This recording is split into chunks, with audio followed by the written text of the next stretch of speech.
Hey, hello everybody. My name is Pessilus, and this is Kingdom Hearts Birth by Sleep Final Mix on the PlayStation 4. And this is going to be a speedrun of Ventus' story on the highest difficulty.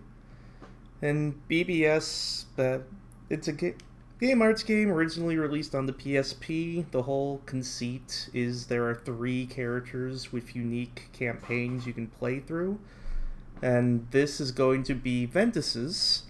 Ven's specialization as a character, he's kind of the middleman. Like, Terra's known for brute force, Aqua's known for magic. Ven, he can kind of do a little bit of both. But jumping right into this, we have orbs. All 3 characters' campaigns start with orbs, and Ven actually has the best starting position in orbs.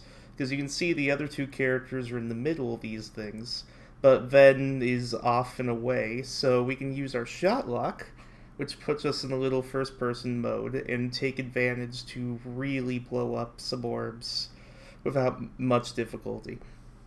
And this whole fight, we're just trying to use finishers or commands to knock orbs into each other.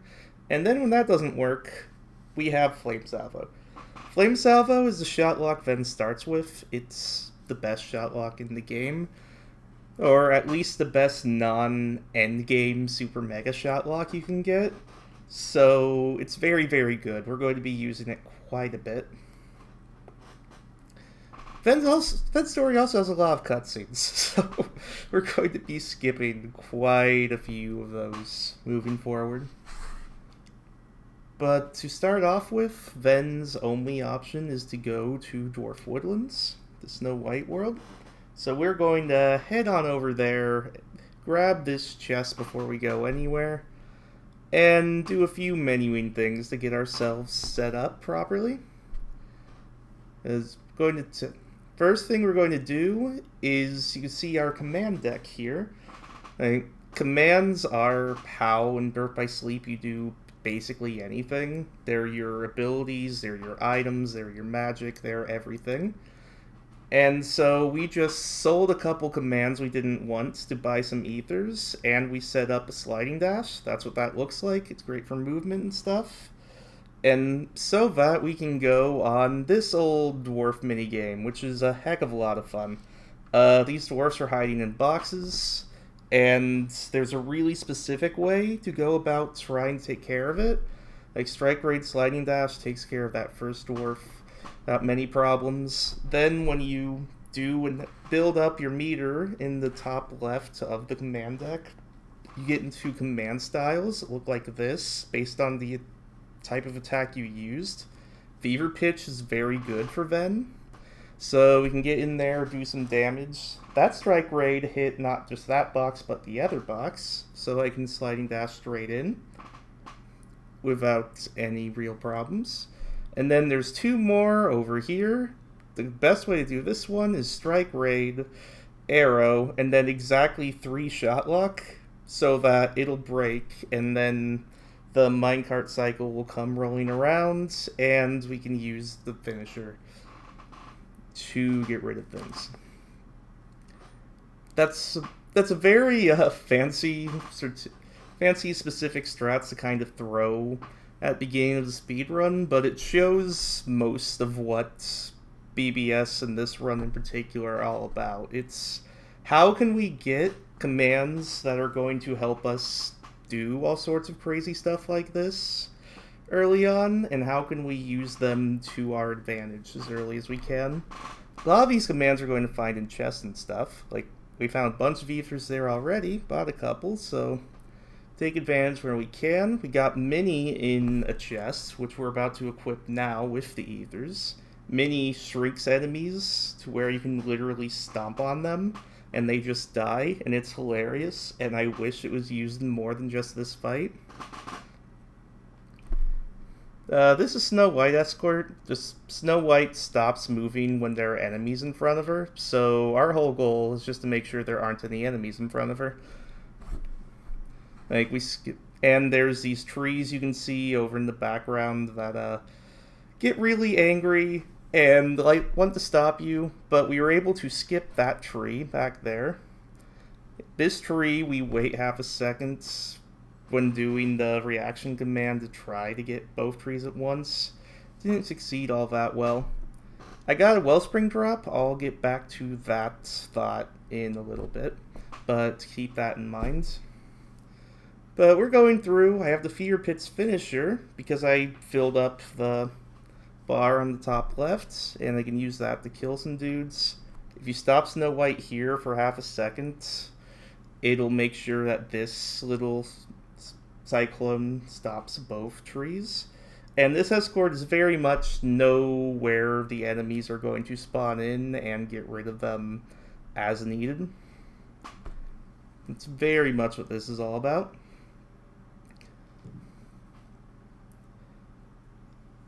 And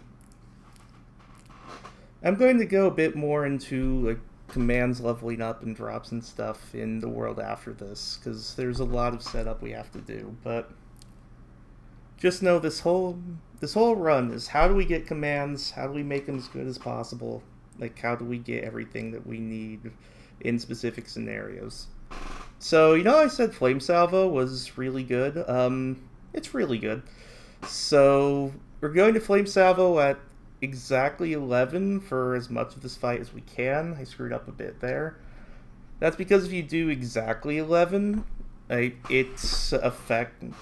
gets him to exactly where he staggers, but before he does this too often, typically, me doing it twice meant that he raged a bit more than I would have wanted him to. But if you just do full shot locks at him right away, then one, you won't have enough damage in order to actually kill him, and two, you will over damage him to the point of his patterns going ridiculous and he jumps around and he shoots poison at you, and it's not a fun fight if you like make him too aggressive.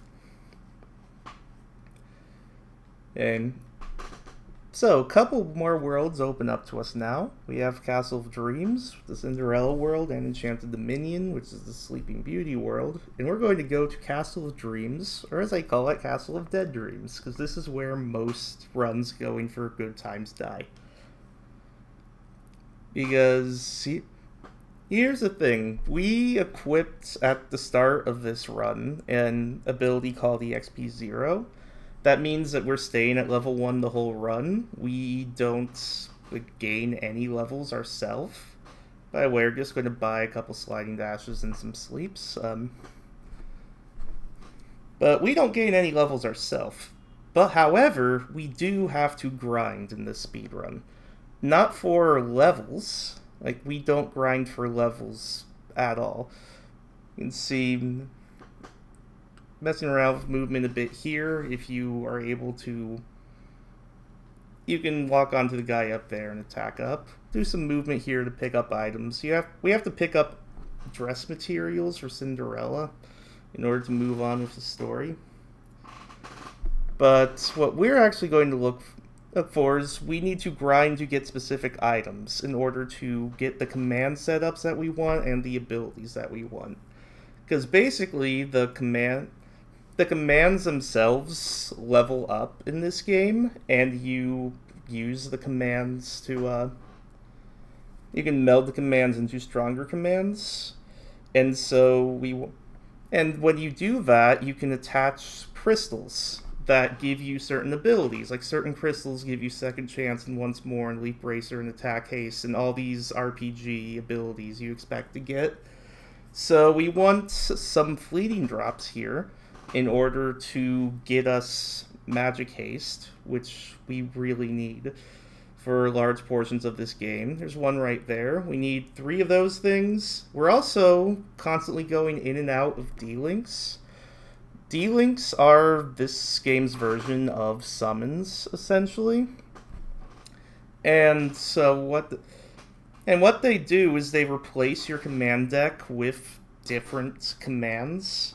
And they also have special abilities of their own that we'll get to later. Like, I'm constantly using Sleep at Snow White to put the guys to sleep, and then Grumpy, which is Treasure Raid, which as you throw it, these guys have a better chance of dropping items, which are the fleetings we want. And these D-links also level up. These flower things we're seeing, they drop at completely random, and whenever they do drop, they level up the D-link, which means you get more commands that you can choose from and different abilities that you can use, like whenever you are in that D-link.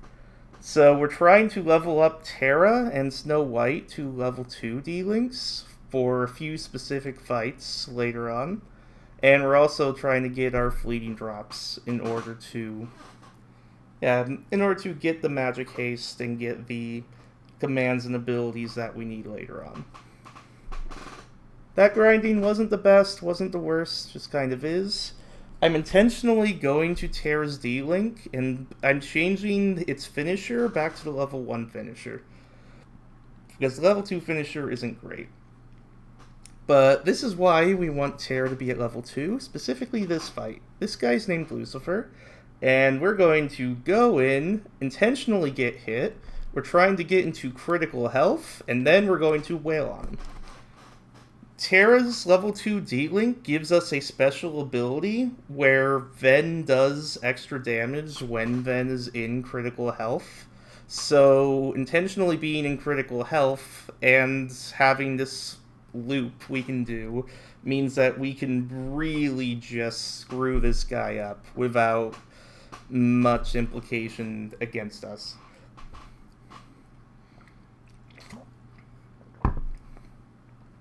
And it's those type of abilities that are really important that we're going to be taking advantage of throughout the run. Like, Ventus loves D-Links. We will use a really good amount of them throughout this entire run, and they lead to some really cool strats.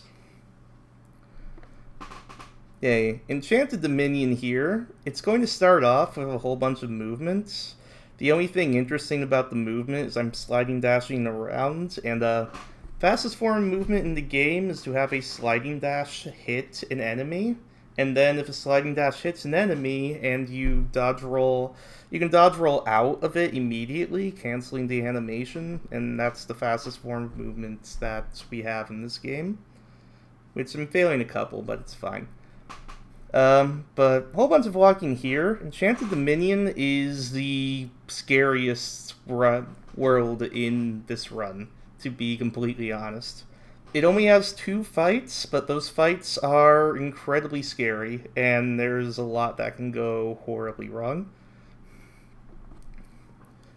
Okay, the first fight you're going to see is we're going to go up against Maleficent's goons, which are the little pig bird guys from the Sleeping Beauty movie. And those guys are the scariest enemy in this entire video game. Because we're on the hardest difficulty, which means they hit like a truck. And also, these short guys don't have much of a telegraph for their attacks. So they attack you really, really fast, and they hit you really, really hard. And that's a very scary combination to go up against. And this whole first fight we have to do is a ton of them. So we're going to go into Terra's D-Link because Sonic Blade allows us to hit multiple guys at once, sliding around quite a bit. The finisher can also kill multiple goons if you are able to aim it in a productive manner. And this allows us to kind of go in and out, picking goons off without putting ourselves in too much harm's way. However, this is a very scary strat because the goons can still definitely hit you, and then there's what's going on right now. I'm not hitting block. What the game is doing is Terra level 2 has an ability called Auto Block, where if Terra's D-Link decides that a physical attack is coming your way, it'll just make Ventus block for you. And most of the time that can put you in much more harmful situations than if you were able to just dodge roll out of the way. Like, fortunately, it's being a bit of a pain time-wise, holding me in place, but it's not being too ridiculous. I'm not sure what all those drop frames are for.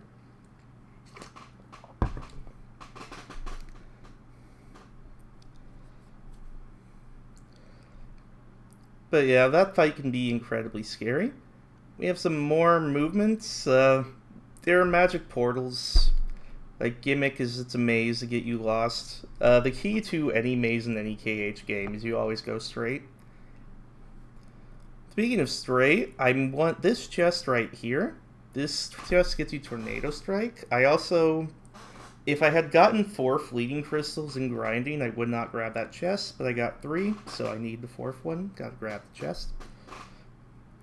And Tornado Strike we don't actually want to use, but it's going to give us a lot of money when we sell it, so we're just using it to sell for a heck of a lot of money, so that we can buy commands that we actually want. So some more cutscenes, and now quick menu. Our first meld of the game. Strike Raid with Sliding Dash gets our Payback Raid with the Magic Haste. First of the 5 Magic Haste that we need. Equipping Sleep not for this upcoming fight, but the one that comes afterwards. As well as Balloon Letter, which you use to get D-Link back. We used D-Link in the last fight, we want D-Link again. Because last time we used Terra, which we leveled up, we also leveled up Snow White. Now we want to use that one. Snow White has a similar ability where if you're in critical health, like the finisher gauge on the top left just automatically fills up. And then Snow White's finisher, where you can shoot these... I'm trying to think of the right name, but shoot these stones and mines and everything everywhere. It does a lot of damage, and it gives you a lot of iframes, so you can just kind of safely chip away at her. The attacks that she does are kind of random. Her staying in the middle and doing the lightning strike is actually kind of scary. Then she always likes to go up here and do the Thunder Raid thing. When she does this, fortunately, we can just kind of pelt at her from the bottom. And it's not a huge deal. But her patterns are random, which means some fights can be very easy, while she can be tricky to deal with at other times. But most of the time you can get hit at the start, and then from there you can kind of manipulate her a little bit to do what you want, just by hitting her that initial time. But that's one of the scarier worlds in the run. A lot that can go wrong there. A lot of runs will die at that point. Now on to Ventus. Ventus is a pain in the butt. Like, massive pain. He's gonna show up a couple times, but first things first, we gotta die. That was easy. And the story only moves on if you do a set amount of damage to him, or if you die, so that's kind of the best option we got. It's like, now, on to the actual fight. Ventus has a whole thing where he's really, really sleepy. And we're going to try to use that to our advantage. You notice that he's going to wake up here. That's because even though he likes to be sleepy, it's actually very hard to keep him in here. Ideally, we have 3 sleeps, and we can constantly put him back to sleep like this and kind of wail on him in between. But he likes to break out of it for a wide variety of reasons. And it's actually a very hard timing to get right. Especially with me going for these sliding dashes in between, it's very easy to mess some of this timing up. Which is why the safer strat is to just let Mickey deal with them, as you try to make sure you keep the sleeps in order.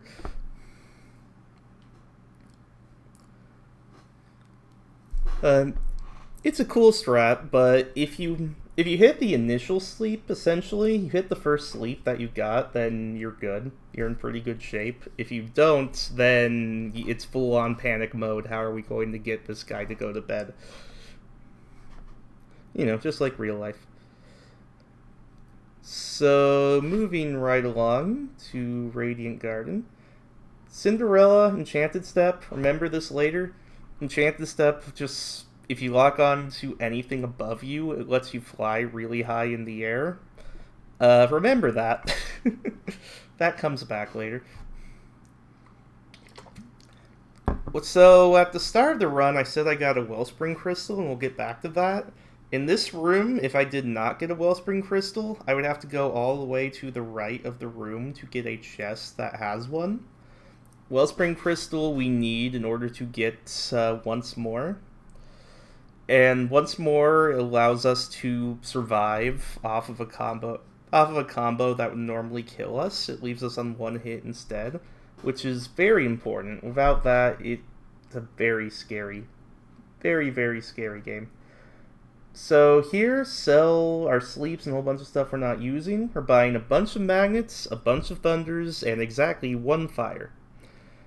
Magnets thunders are our best way to deal with mob fights in this game.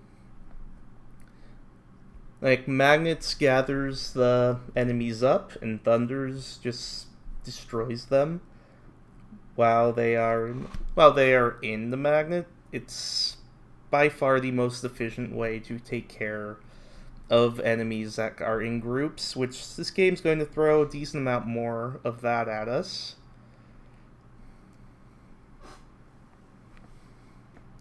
So we're going to just go around this little area, do a tiny bit of level grinding for our commands. Again, we don't level up, the commands do.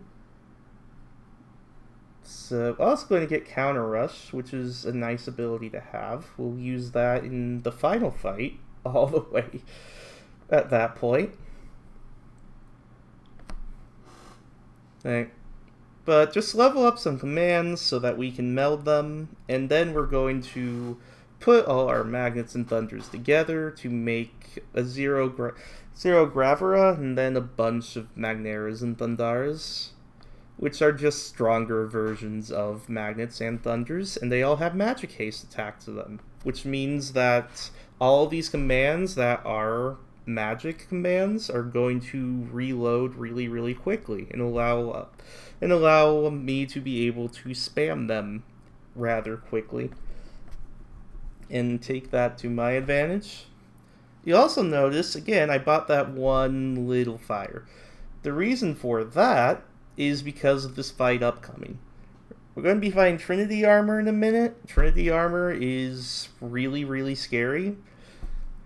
Like, especially for Ven, the other two characters kind of have better abilities to help deal with him, but Ven doesn't have many great single targets abilities, so this guy's actually kind of difficult to deal with.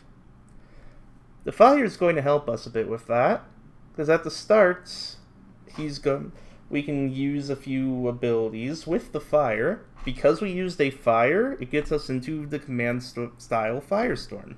What that means is we get a finisher that, once he goes around and does this, is going to help us do quite a bit of damage to him. In the meantime, we can use our Magnet Thunders to deal some damage, because all of it, Trinity Armor is built into 3 different body parts. So our Magnets and Thunders are hitting all 3 body parts at once, at least a little bit, which is kind of helpful.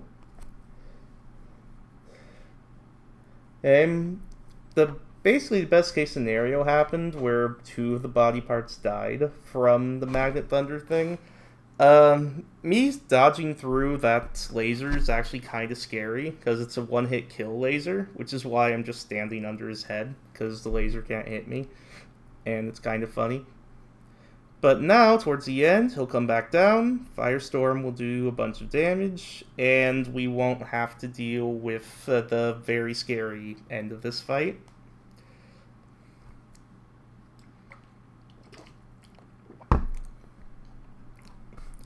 Much easier fight with the other 2 characters for a lot of reasons. Like, there's just a lot that could go wrong. If you miss one dodge in that fight as Ven, you're dead. So, moving right along, you probably would have noticed I'm still using Ven's starting Keyblade. That's because none of the other Keyblades do anything. Like, literally nothing. There's no point equipping one of them. D-Link pulls you straight to the ground. Gravity doesn't exist with them. It's great. And that means we can use our sliding dashes to good use.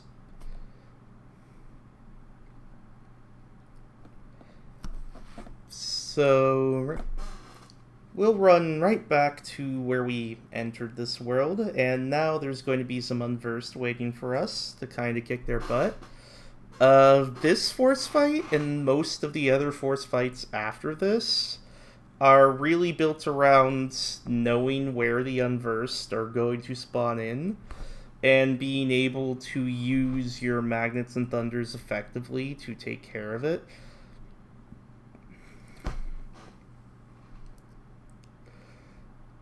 Like we can take care of those guys. These guys will rush in, and now a new wave will spawn after that, and they can die in a thunder and a zero grav.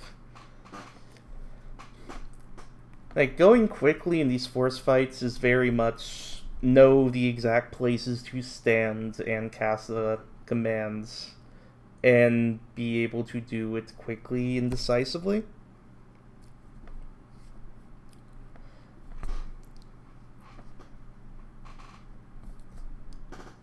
So, we really like Mickey D-Link for movement just because it has 2 sliding dashes.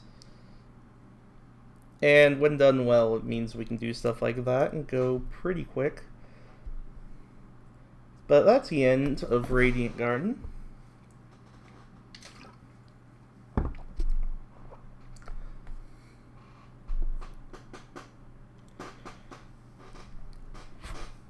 Like, at this point, we've pretty much set Ven up to where we have access or will have access to pretty much everything we need to beat this game. Like, the run up through Radiant Garden is get everything that you need. Now it's, okay, we got it. Let's go actually execute everything. So, Disney Town. Disney Town's a lot of fun. Remember when I said the Cinderella D-Link Enchanted Step can pull you really high into the air? Well, we can force this flood to be high in the air, use the Enchanted Step, and hey look, we're all the way up at this chest we're not supposed to be able to get until super endgame, when you get Normal Glide. Before we even get Normal Glide in Neverland, we get Super Glide. And Super Glide just... it's the fastest, actually the fastest form of movement in this game. It is insanely fast. You just zoom around the map. But we follow that hype movement up with what some people consider the worst minigame in this game. It's just a little rhythm game. It's not even a terrible rhythm game. We have to get to 1,050 points in order to advance in the story.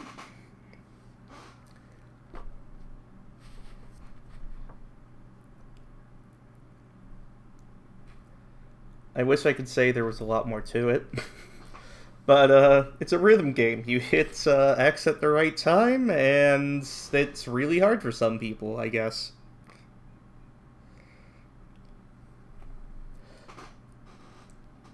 I mean, it actually is in time pretty well with the music, so... It's a nice little respite. And I intentionally lose once I have my score, so that the little bonus score goes by slightly quicker. Because it does show you the top of the ice cream, so if they're lower, it's slightly quicker.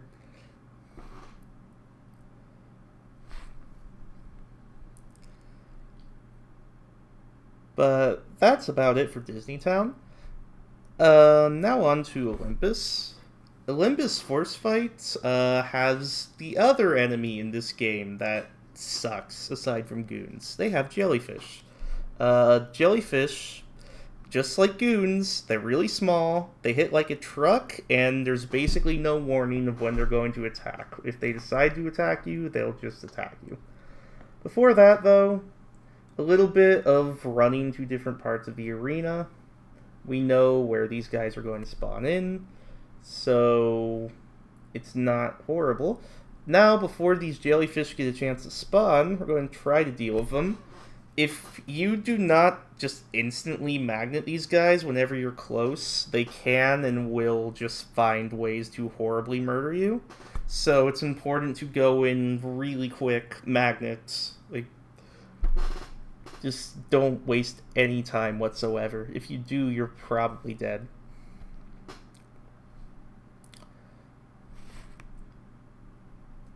Right. But now we're on to more minigames, because Ven loves minigames. Much more than the other two characters in this video game. So this is urns. You have to do this twice. First time, you just have to get the 15. That's it. Now we wait 20 seconds. And the second time, you have to beat Hercules. Just have a higher score than him.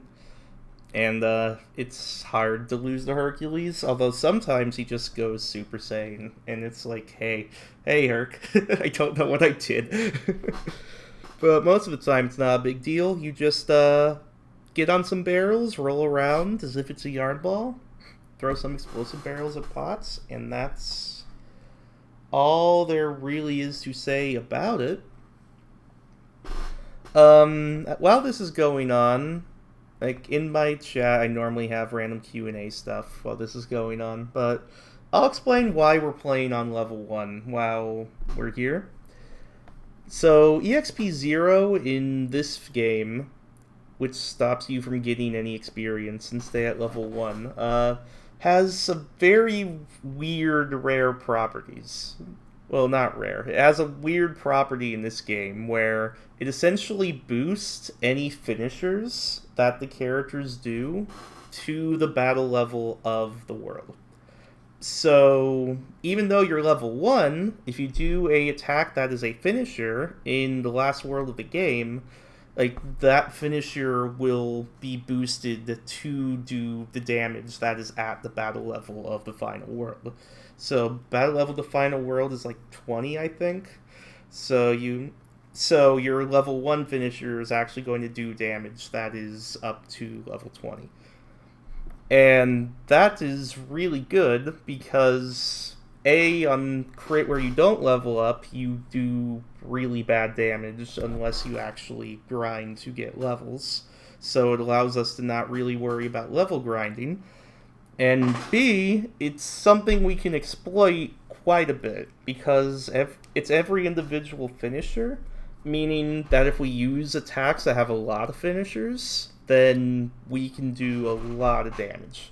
For example, the magnets we use is a finisher, the thunder we use is a finisher, and the enemies take finisher damage from the magnets, from the magnet itself, along with the thunder when the thunder's being cast. So the reason these things blow up so quickly is because they're being hit by two or three different finishers, like one after the other. So that allows us to take care of mob fights really quickly. There are also D-links and other stuff that we can use later on in the game that allow us to do a lot of finishers very quickly. And since each individual finisher is being boosted in damage, well, there's a lot we can do there. So, last shopping of the game, I believe. We're going to buy Esnua, Ignite, Confuse, and Block. And the Balloon Letter. Very little of that do we intend to actually use. We're just trying to meld it. Like, Renewal Block, it heals us when we block, which is very helpful. We'll get another Thundara too, because hey, why not? The Ignite we'll use, the Confuse we really won't. Ignite is a damage over time thing. We're also going to equip Super Glide. Ignite's just a basic damage over time command. You cast it, it hits a single target, it does a set amount of damage over time, which is very helpful on crit because it does the same amount of damage on crit as it does on beginner, which is nice. Jelly Shades. Did I mention how much I hate these guys? The good news is you can magnet them, and that's all you have to do when they blow up. This is also the fight you're not allowed to dodge roll, because if you hit square and Hercules wants to team up with you, you're going to hate your life. It's just really long, not very fun animations. It's all sorts of stuff that you don't want to do.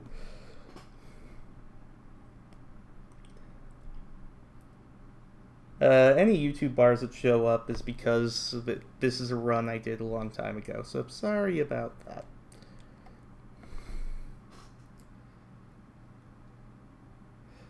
Okay, so my least favorite part of Ventus's run, right here, this guy.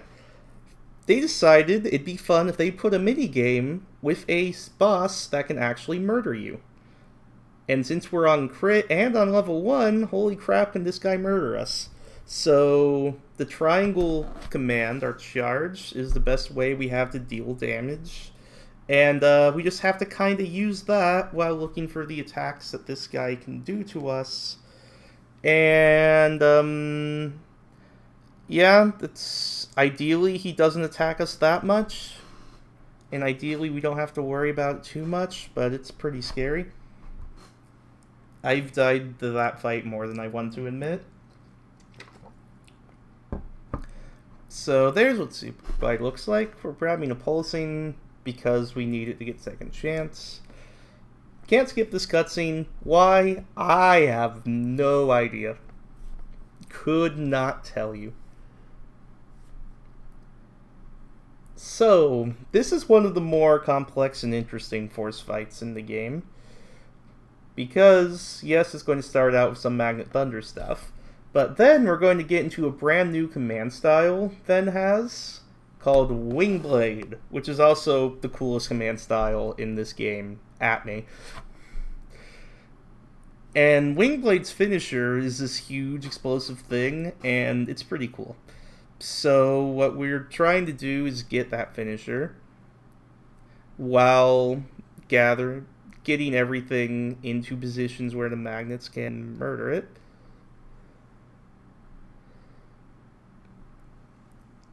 And for some reason, I thought this was beginner, where we use the finisher. No, but it looks cool. And because Wingblade looks cool, that makes it the best force fight.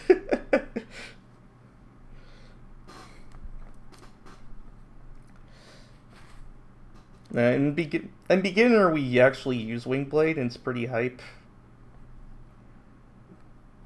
That's the only thing I like about the beginner speedrun. But anyway, that panel, like, kind of self-explanatory. Zero gravity stuff, yay. Jump around. Fun stuff.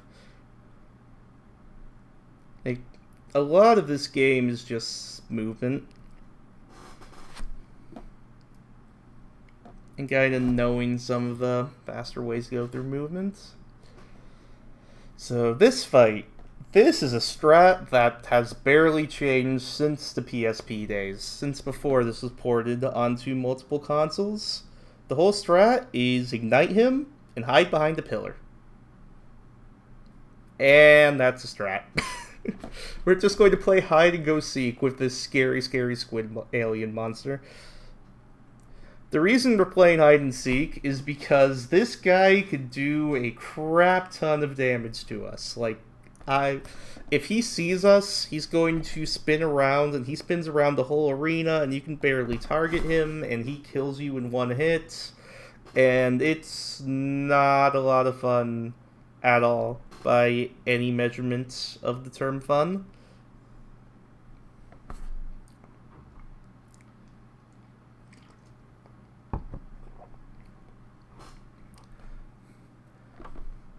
But Flame Sava will finish him off. And that about takes care of that.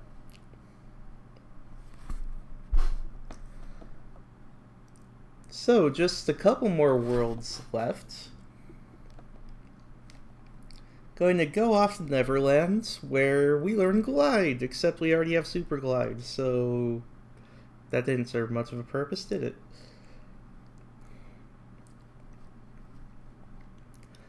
Before we go anywhere, going to Magnet Thunder Summon Verse, because we want our commands to level up a bit more in order to be able to meld properly.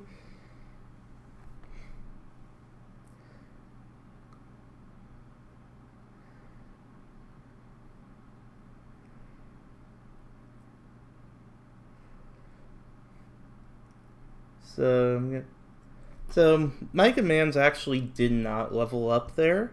like they were supposed to, so I'm going to take my normal commands into this fight so that they do level up. But the start of this fight is Magnet Thunders and Floods. Now remember Snow White D-Link? We're going all the way back to that. And we're going to use Bashful. Bashful is an ability called Warp, where as you see, it's an RNG thing. Sometimes it hits enemies on screen, sometimes it doesn't. And if it hits the enemy just goes away. You don't get any experience from killing enemies like this, but hey, we don't get experience anyway, so that works out. And that's a completely RNG fight. Like, sometimes they all disappear, sometimes Bashful is literally useless. And most of the time I find the better pace of a run you're on, the worse Bashful is. That's generally how that goes.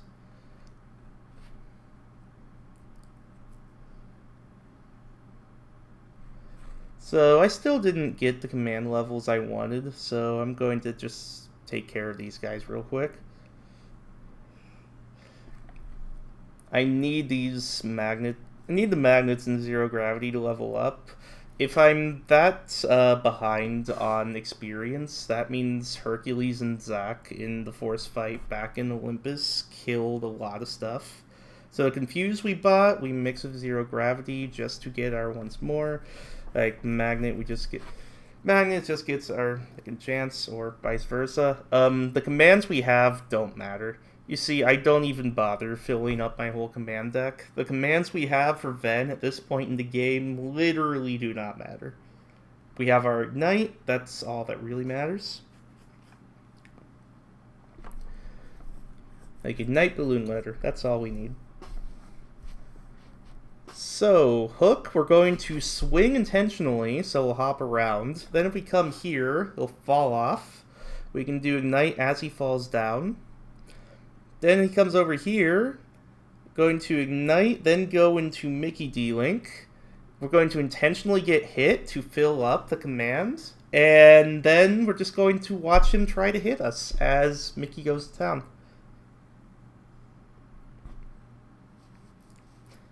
That was a strat found accidentally. Bloody found that, I believe, and it's pretty cool. Again, EXP 0, it boosts all your finishers up to the battle level of the world, and Mickey's whole finisher in the D-Link are, like, they're all finishers, every single hit, so all those are being boosted up. You do a lot of them really quickly. It does really good damage. And the Ignite did decent damage to start with, so well. This is the cutscene portion of the speedrun.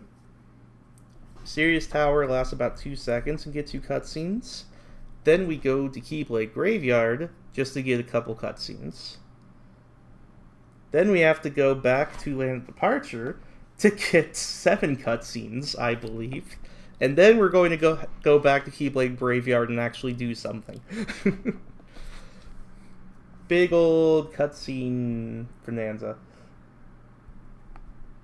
Everyone loves cutscenes.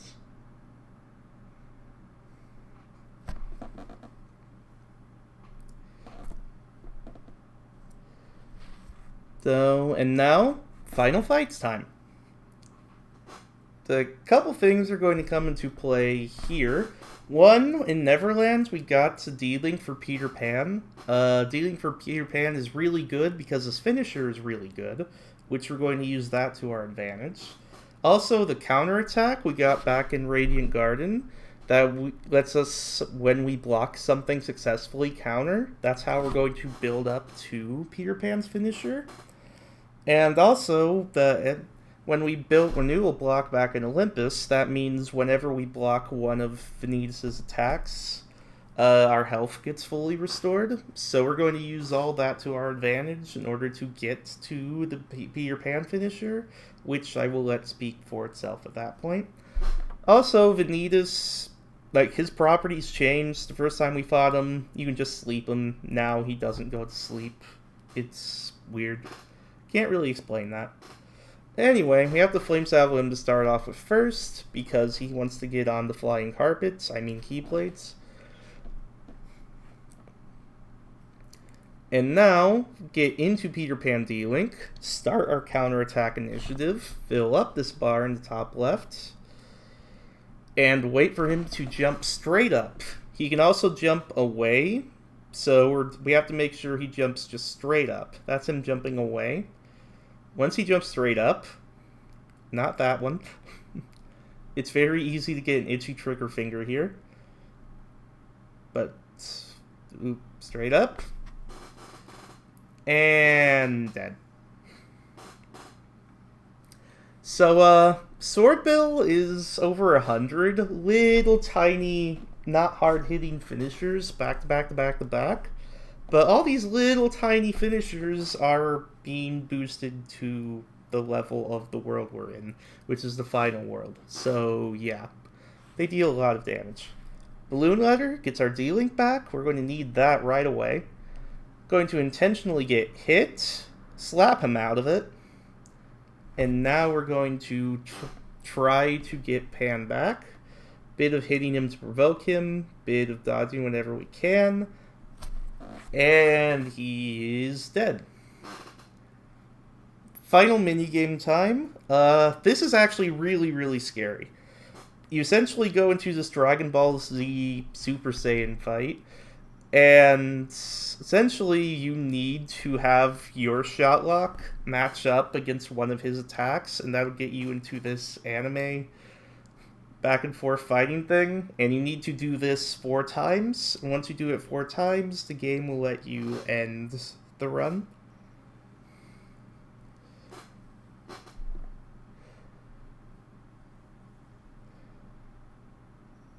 So, one more. Time is when this last ability hits.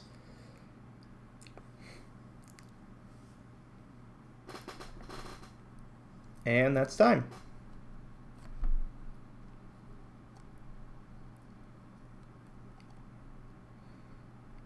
And that is Ventus on the hardest difficulty. Thank you so much for watching, whoever happened to come across this for whatever reason. Ventus is a very fun run. Like, he has a lot of very cool strats with the D-Links, take advantage of single target enemies, since his tools specifically aren't the best to deal with that. So, a lot of cool invented stuff you do to kinda, oh my goodness, take advantage of that. But, yeah, thank you so much for watching, and take care. I hope all of you have a great day.